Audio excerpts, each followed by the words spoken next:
Hashama yoo yaa harka fuul jirra jirtu bakka jiraattan isaati kana keessan isin jechuun barbaada.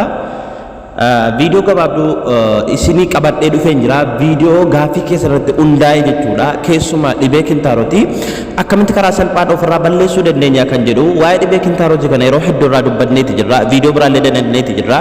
Karaa hedduu ofirraa balleessuu hin danda'ama. Mana keenya keessa teenye qofa jechuudha. Kun arraa kun immoo kan addaati. Kanuma guyyaa sadii keessatti ofirraa balleessuu dhabamsiisuu dandeessu sii qabadhee dhufe jechuudha. Ana Dr. Ezra Fikaalee namoonni haarawaa taatan sabiskiraaybii gochuudhaani maatinaaf ta'uu hin dagatina. Akkasuma tariitii warroonni gaaffii garaa garaa qabdan illee koomentii jennaa ka'uu hin dagatina. Jalqabarratti jechuudha namoonni tiriitiin arra mana kanatti dabalamtan sabiskiraaybii laayikii tuquudhaani viidiyoo keenya sheer gochuudhaani namoota dhibee kanaan rakkachaa jiran biraan nuuf ga'a.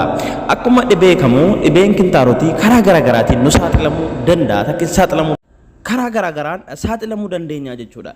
Jalqabarratti dhibeen kintaarotii kun maali? Dhibeen kintaarotii namoonni dhibee kintaarotii yoo sana ture maaliif saaxiluu danda'a?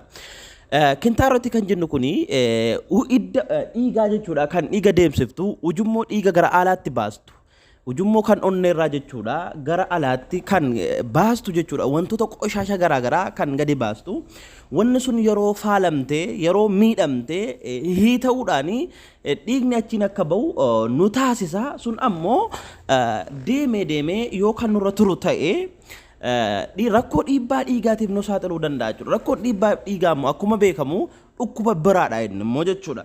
Kun ammoo osoo hin ta'in dursinee dhibee kanarraa of ittisuudhaaf namoonni hedduun taa'uu hin danda'an, fincaa'uu hin danda'an, fincaan isaan guba yeroo fincaa'uu dhaqan isaan guba, fincaanii kaanii isaan hooksisan ni dhiigaa. Confidence dhorkaa jechuudha. Namoota hedduu hattan wal qunnamtii saala dalagu haga si dhorkuu tokko ga'utti kan geessisu jira jechuudha. Kanaaf ammoo fala'aan qabadhee dhufee karaa gabaabduu waan xiqqishoo qofaan ofirraa balleessuu dandeessa. Isiinis saamunaa ilkaaniiti. Saamunaa ilkaanii koolgeetii kan jennuun jechuudha. Fudhannee itti dibnaa jechuudha hidhii isaarratti. Bakka inni ta'e sanatti itti dibnaa sa'aa tokko qofa irra tursinee irraa miiccina. Waan kana walitti dhaabne guyyaa sadii qofa fayyadamuudhaani na amana garuu faayidaa isaa oggaa jijjiirama argitan kottaa aanatti maa jechuudha. Koomentii jennaa ka'uu hin dagatina.